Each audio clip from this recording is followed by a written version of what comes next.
अगर खुलकर जीना चाहते हैं तो किसी पे मरना छोड़ दीजिए। अगर खुलकर जीना चाहते हैं तो किसी पे मरना छोड़ दीजिए। Welcome to easy maths by Abbas sir. जय हिंद सभी साथियों को। देखिए बोर्ड पे आपका एक क्वेश्चन लिखा हुआ है जो ऐसा क्वेश्चन है कि वो हर एग्जाम में आपको देखने के लिए जरूर मिलेगा। ये क्वेश्चन रेशियो से बना है जो हर एग्जाम में 1 से 2 क्वेश्चन जरूर आते हैं। तो पहले सवाल को देख लीजिए, सवाल क्या कह रहा है। क्वेश्चन ये कह रहा है कि एक थैले में 305 रुपए की राशि 4:5:7 के अनुपात में रखी हुई है, दी गई है। मान लीजिए एक थैला है, उसमें 305 रुपए है और उसकी जो राशि है वो 4:5:7 के अनुपात में रखी हुई है। अब जो आपका इंपॉर्टेंट लाइन है वो लाइन को ज्यादा ध्यान देंगे।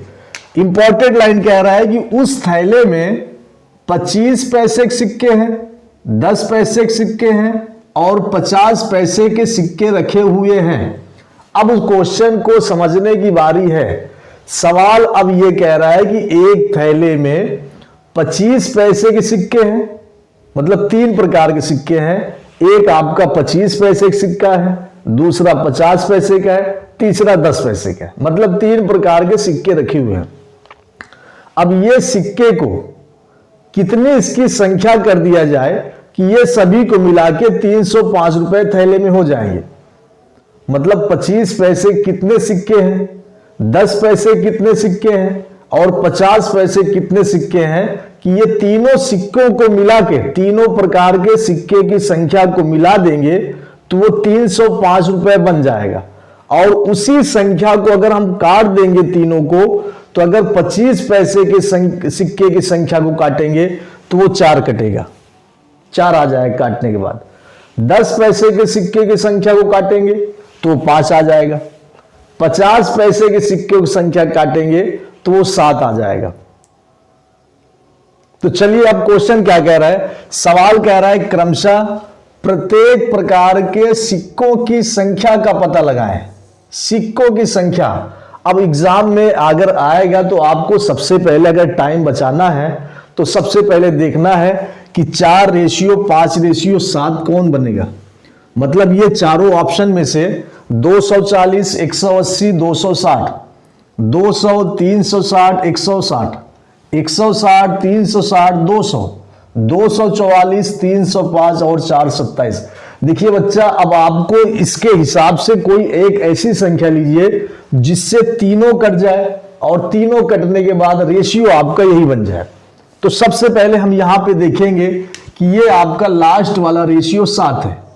तो 7 से लास्ट वाली संख्या कौन सी कट रही है, जो कट जाए, ये भैया जो कट जाए वही आपका आंसर है। चलिए 7 से 260 कटेगा कि नहीं कटेगा। 7 त्रिक 21, अब यहां 5 बचा, इधर गया 50 हो गया। 7 से 50 पूरा पूरा नहीं कट रहा तो 260 7 से नहीं कटेगा। तो इसका मतलब ऑप्शन नंबर 1 फालतू में दिया है, इसका कोई काम नहीं है। ऑप्शन नंबर 2 दिया है लास्ट में, यहां पे 7 है, यहां पे लास्ट पे 200 है। क्या 7 जो है 200 को काट देगा पूरा पूरा? नहीं काट पाएगा। ये वाला ऑप्शन भी बिल्कुल रॉन्ग रहेगा।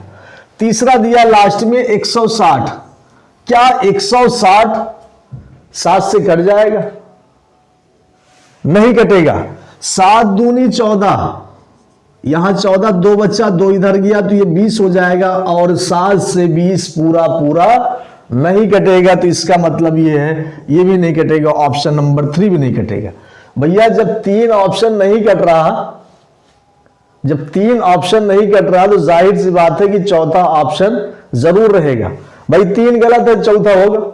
आइए 427 यहां पे दिया है, क्या 427 7 से पूरा पूरा कट जाएगा? 7 छंग 42, 7 छंग 42 ये कट गया, 7 1 कम 7 बिल्कुल कटेगा 61 बार में, पूरा पूरा चला जाएगा। इसका मतलब option number 4 is the right answer. ठीक है, ये एग्जाम की आपको लगाना है, ऐसे ऐसे चेक कर लेना है।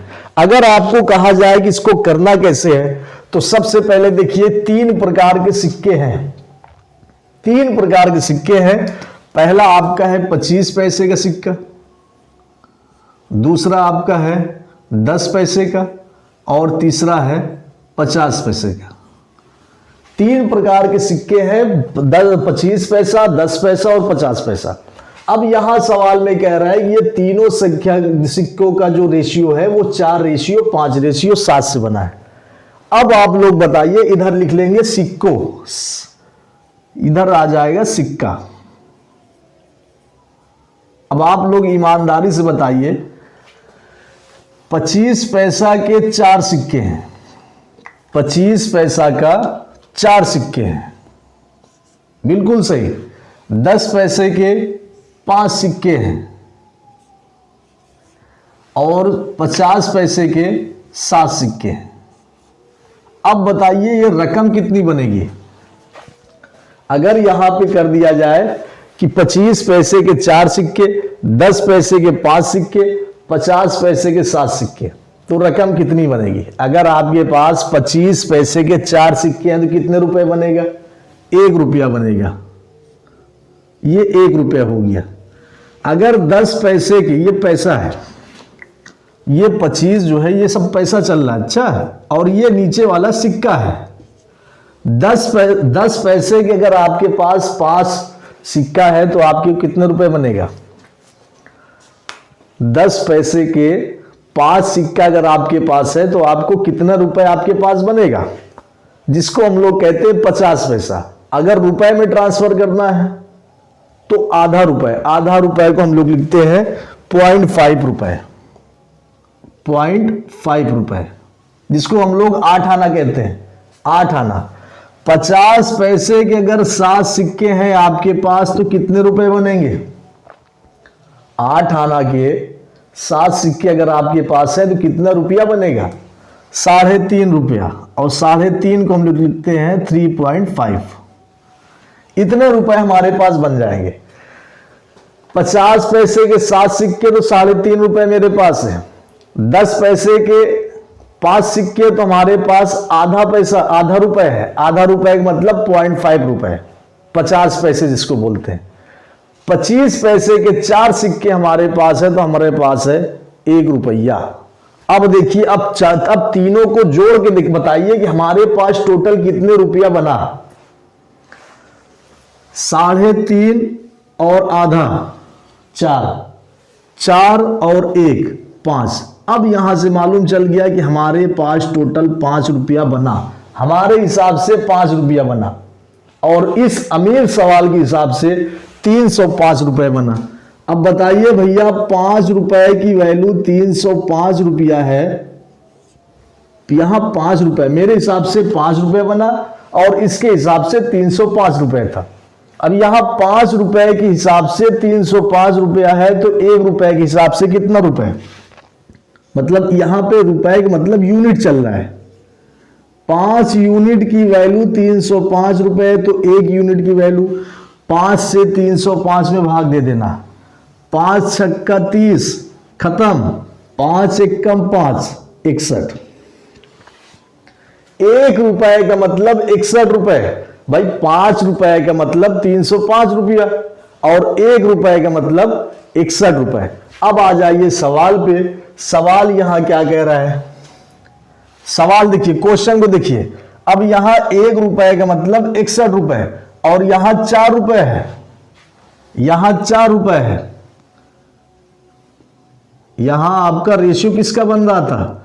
4:5:7 का बना था।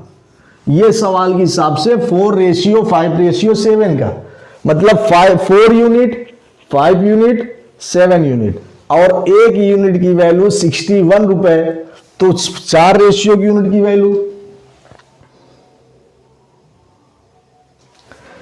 4 की वैल्यू हो जाएगी कितना? अब 4 को 61 से गुणा करा देंगे तो इसका बनेगा 4 एकम 4, 4 छंग 24, इसका 244 बनेगा। इसका कितना बनेगा? इसको हम 61 से मल्टीप्लाई कर देंगे, इसको भी 61 से मल्टीप्लाई कर देंगे। चेक करिए, 5 एकम 5, 5 छक्का 30, इसका 305 बनेगा।